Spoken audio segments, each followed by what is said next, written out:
Imagine you're holding a mousetrap in your hands. It's small, but it bites. Now ask yourself, would you put your finger in there? Probably not. Well, today I would like to share with you the surprising benefit of trying something new.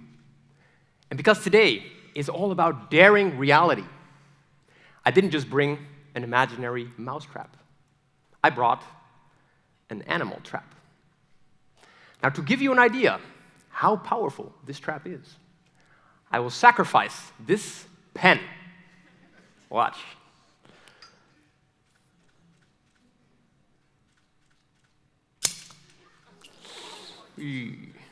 As you can see, it snaps a pen in half like a freshly baked pretzel. Now, bear with me as I reset the jaws of death. There we go. Now, if I were to put my hand in there, that would definitely qualify as trying something new, right? Well, ladies and gentlemen, for your entertainment pleasure,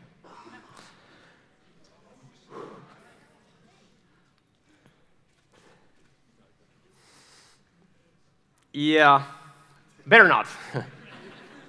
Obviously, you can't put your hand in an animal trap. We all know that. But I promise you, by the end of my talk today, I will convince you all that you can. But first, I have an assignment for you. I want you all to think of something you've always wanted to do, but never have because you believe you can't. Now, after my talk, you're all going to receive a card, and I'd like you to write it on there. Put it in your wallet, and keep it there until you've done it. But for now, all I want you to do is think of something you've always wanted to do. Take a moment.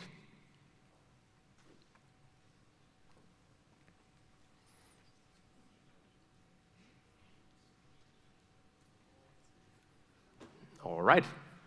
I hope you've got something. We'll get back to that in a little bit. Now, what's the scariest question you can ask any long-term traveler? Why do you do it? Let me try to explain. I come from a family of 4. My father, my mother, my brother, and me. I'm the youngest. Now, my father and my brother have both had their own businesses for many years, but I don't. I've always been known as the scatterbrain of the family, the one that doesn't finish anything. Here's me not finishing my sandcastle. Growing up, I quit all sorts of things. But when I turned 23, I had found the one thing I wanted to do. I wanted to become a Marine. And so I joined the Dutch Marine Corps. But after about 6 months, it turned out it was way too tough. I couldn't do it. And so, you guessed it, I quit. Again, proving to my father, proving to everyone that I can't finish anything. And for a long time, this was really nagging at me. I didn't know how to deal with it. So about 2 years later, I had the perfect plan. I would reinvent myself as an adventurer. And that was perfect because now I could prove to my father that I could stick with something. I could prove to myself that I could endure hardship. But best of all, I would be doing something different every single day, satisfying my scatterbrain. So that's why I started traveling. But even though I started out for these somewhat dysfunctional reasons, over time, by trying all these new things, I discovered a surprising benefit. Now, to explain what that benefit is, we all have to travel to the Chilcotin Mountains of British Columbia, Canada. A few years ago, I was working as a wilderness guide in these mountains, and working with these horses taught me about the concept of limiting beliefs. At the end of an 8-hour ride, we would round up the horses, lead them into the meadows, and there we would stake them overnight. We would use a wooden stake about the size of a baseball bat. We would hammer it into the ground, put a rope around the stake and around the leg of the horse. That way the horse had a circle of grass that it could eat overnight. But what I never understood, why do these incredibly powerful animals let themselves be imprisoned by a stick? It didn't make any sense to me. Well, it turns out the way they train these animals is when they're still young. They tie them to the exact same stake. And for hours, these horses try to break free, but they can't.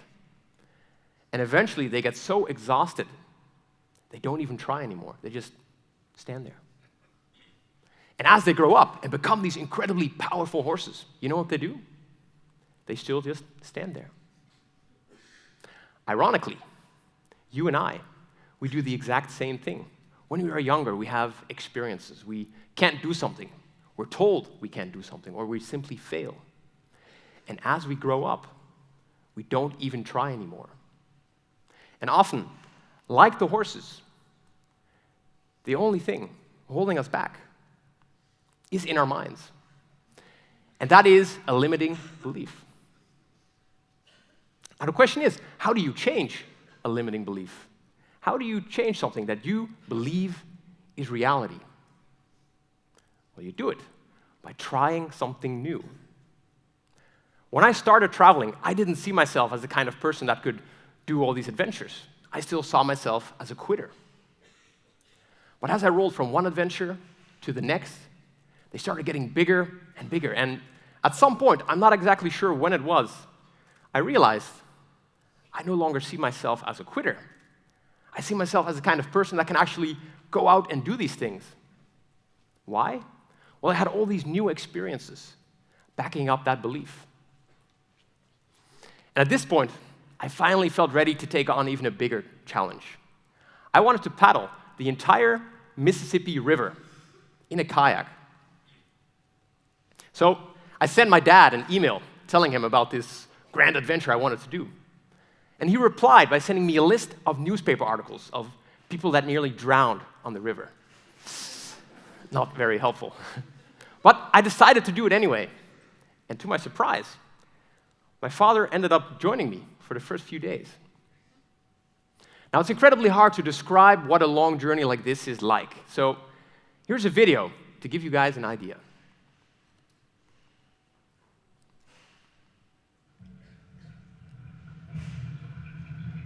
The Mississippi is one of the longest rivers in the world, and at first, paddling the entire river seemed almost impossible. The first weeks, I had to navigate through marshlands overgrown with wild rice, and paddle through forests filled with fallen trees that made progress incredibly slow. However, eventually I got to the open waters, and not long after, the river brought me back to civilization, and there I faced very different challenges. There were giant rocks. Pretty cool. Hey, I just gotta build the chamber, I'll get the gates open for you, and we'll give you a green light.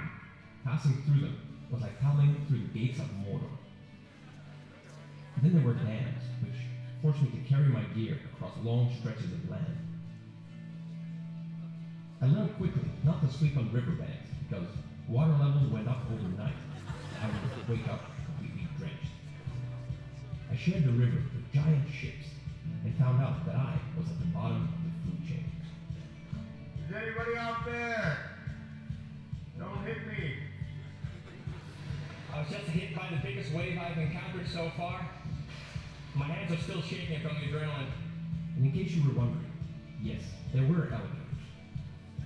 But my boat was like an alligator itself, and that's probably why they left me alone. But at the center of it all was the always present kindness of strangers. People gave me food and water, and offered me showers, places to sleep. Some helped me by towing my kayak, and others, while during our line, organized parties and passed through their towns. One guy even bought me a new solar charger. And after I finally reached the Gulf of Mexico, a fisherman went out of his way to bring me back to civilization. During these 110 days, I discovered that the most important part of any adventure is the people you meet along the way. Thank you.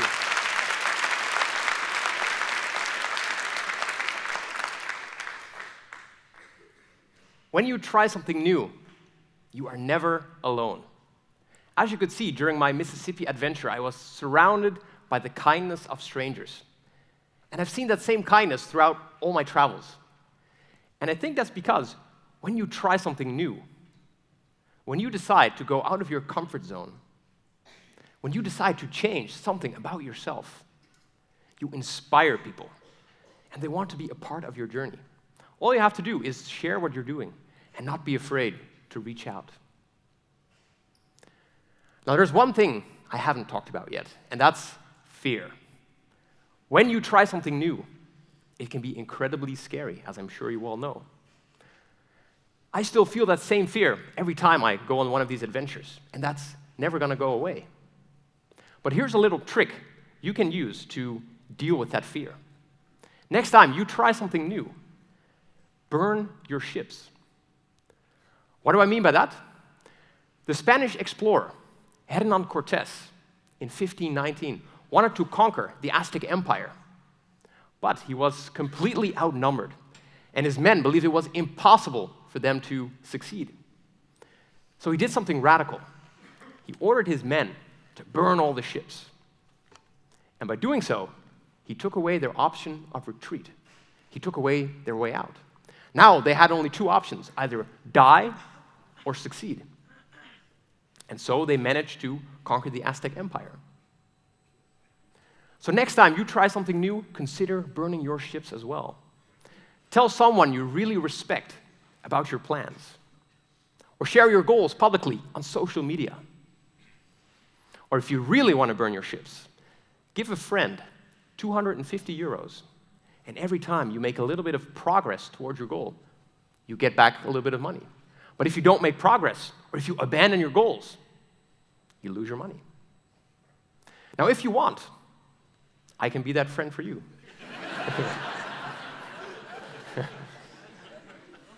In my next adventure, I also want to burn my ships. I want to conquer a fear that I and nearly every other long-term traveler has, and that's running out of money. In 2018, I'm going to walk from Holland to Jerusalem. But here's the catch. I'm going to do it without money. So I sent my dad another email telling him about this new adventure. And this time, he didn't send me a list of all the ways I could possibly die. Instead, he said two things. First of all, something I will never forget. He said, knowing you, you'll be able to do it. And this was very important for me to hear because it means he no longer sees me as a quitter. He also said, take a credit card, just in case you fail. But I said, no, I can't take a credit card because if things do get tough, I will use it. But if I don't, if I burn my ships and things get really tough, I will have only one option, coming up with a solution. So that's happening next year. It's been almost 6 years now that I started traveling, and a lot of my beliefs about what I can do have changed. So do I still have limiting beliefs? Yes, more than I can count. But the point is, I now know how I can change them by trying new things. Just a few weeks ago, I was in Ireland at a show that explores the limits of pain. And at the end of a show, the performer would take his hand and put it in an animal trap. In fact, this is the exact same trap that he used. You see, after the show, I was talking to him. And at some point, he got a smirk on his face, and he said, do you want to try it? And I said, no, I can't do that. But as soon as the words left my mouth, I knew that is a limiting belief. And it reminded me of what my travels have taught me. Even though I might not be able to do something today, I can become the person that can. And the same goes for you all. Even though you might not be able to do something today, you can become the person that can. At the beginning, I asked you all to think of something you've always wanted to do. Maybe it's writing your own book, starting your own business, or perhaps it's simply eating more healthy, or exercising more regularly. Whatever it might be, I want to challenge you all to start daring your reality, to start trying new things. Because the benefit of trying new things is that you can change your beliefs. It's going to be scary. You'll want to run back to your comfort zone. So burn your ships. And last but not least, when you try something new, when you decide to change something about yourself, people want to help you, and you are never alone. And now it's time for me to try something new. But I'm going to need your help. 10, 9, 8. Whoa. Let's try that one more time, but with a bit more enthusiasm. 10, 9, 8, 7, 6, 5, 4, 3, 2, 1.